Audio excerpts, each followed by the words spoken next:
Sup flappers, welcome back to another video. So today we're going to be talking about what on earth is going on with MiHoYo, why they're changing their name so much. It feels like they're the player that screwed up their character creation at the very beginning of a game, and then now they're just spending hard cash to reroll characters and how they look and whatever, right? So what's going on? Why the rebranding again? We just went from MiHoYo something to like Cognosphere, something like that, and then now they changed the whole MiHoYo aspect of their brand also to HoYoVerse. Now do keep in mind, I do believe that Cognosphere is still remaining as their payment name. I don't know, I haven't bought any gems, but now with the HoYoVerse, what is their goal in doing all this? So let's start from the very beginning. Why is MiHoYo changing their name so much? And I think this whole thing is nothing but a way for MiHoYo to rebrand and introduce themselves to new audiences moving forward into future developments. And if you guys think that Genshin Impact is the last product MiHoYo is going to make, or at least going to be pouring a lot of their resources into, you'd be completely and utterly wrong. All right, first and foremost, I've said this,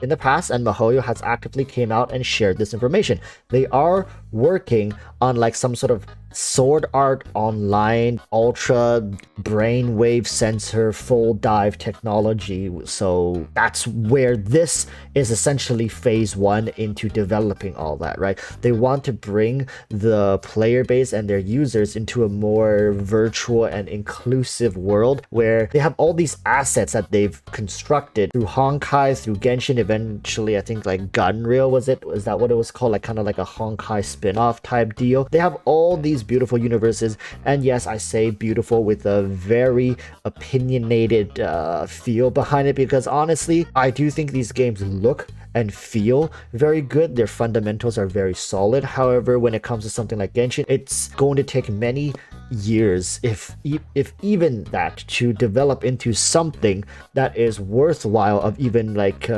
changing its main interface and how players interact with this content. Right now, if you were to throw me into the world of Teyvat, even if you told me you can do full dive, what am I realistically going to do in there? There's a lack of social interaction. What was beautiful about the concept of virtual gaming and stuff is people can interact with others without having to leave their bedrooms, and you are able to take on roles that you usually are not able to. But with Genshin Impact, you're gonna go in, and if you wanted to look like a hot dude with a hot bod, or if you were a dude and you want to look like a MILF with huge juggers, guess what? You're probably gonna have to spend upwards of thousands of dollars. And I say this half as a joke, but it just points to certain problems with MiHoYo trying to develop into something like the HoYoVerse, right? I think there are much bigger issues at hand than for them to engage into phase one. Yes, Genshin Impact is wildly successful, very, very popular, but that success is going to be difficult to translate into future projects if MiHoYo don't handle the current situation of Genshin properly. Can you truly say endgame players are satisfied? Can you truly say the free-to-play players are satisfied? Can you truly say any specific portion of the community is truly 100% satisfied?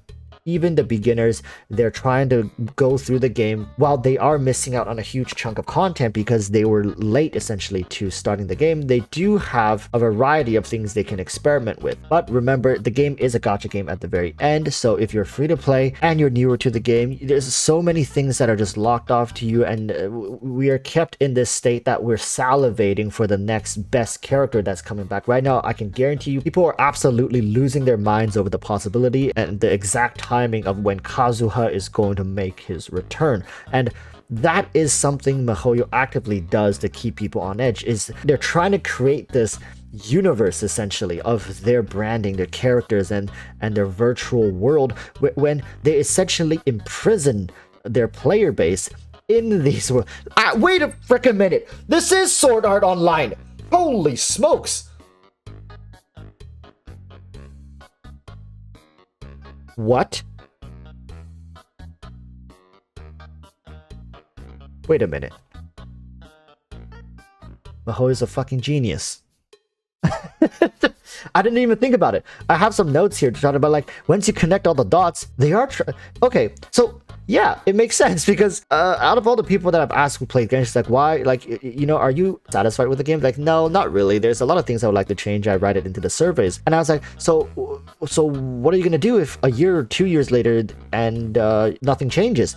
And most of them are just like, well, I don't spend a lot of time in here anyways. I just log in, do my things. I'll probably keep playing as long as they continue the stories, the characters are good and whatnot. And I just like, damn, we're like locked into this daily routine with Genshin in the sense that, it doesn't take up that much of your time. It's not that big of a commitment. But think about it, 30 minutes, 1 hour of your day every single day for like 2-3 years. You're going to be very attached to this game, and some people are already very attached. And so this is the whole idea, right, for MiHoYo, is to keep you integrated into their ecosystem. And as they now it makes more sense this part into the video, that when MiHoYo develops HoYoVerse, their goal is to integrate not only Genshin and Honkai, but all future people into one system, right? Kind of like what Apple is doing. It doesn't matter if they got you with the iPhone, the Apple Watch, the iPads, or MacBooks.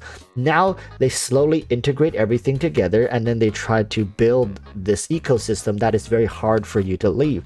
And I'm not going to say it's a bad thing for MiHoYo or HoYoVerse to continue to experiment with interdimensional game travel. Like Kaching Fisher is already in Honkai, and they've been just using all the art assets from Honkai and Genshin. Anyways, I don't know. Is MiHoYo really trying to go forward this early when so many aspects of their top-selling game is just not fleshed out yet? It's so wishy-washy, a lot of these features. I don't mean to be negative, but come on, guys. Like, there are functions in Genshin Impact that are just completely redundant and forgotten about, and it just feels like it was added to the game at the time to benefit the players, as opposed to as a true evergreen feature that people can enjoy and experiment with. That's timeless.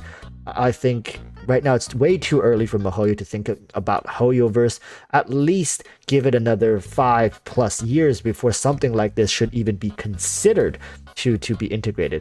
And I know it's just something they're securing the name. They're going to start working in different aspects and with resource allocations. It's not really like a full dive virtual world technology that's coming, but we have to ask the question, right? Is this something that's done for the player base, or it's something that's done more for the company itself? I don't think many people really ask for this. I don't think many people are that excited about something like this happening, or even the possibility of Honkai Genshin or like Tears of Themis being integrated into potentially like a multi-dimensional world type deal. It doesn't add much excitement, to be completely honest. But that could just be me. What do you guys think about the potential of cross-game integration between MiHoYo's products and their virtual character Lumi, as well as the Nova desktop app, right? It's really catering to the people who would live and die by anime and this type of content. But I think for the vast majority of people, this type of content right now, this type of development is completely unnecessary.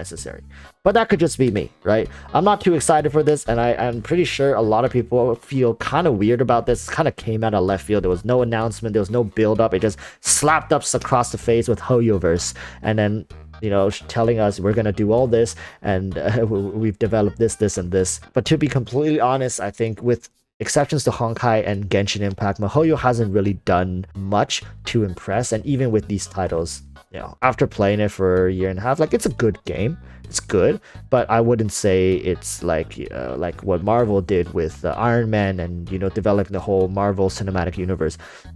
Completely different scales here, I understand, but even in the mobile game genre, Genshin Impact, a lot of people don't even know about this game. It's still very, very much of a niche in the grand scheme of things. All right.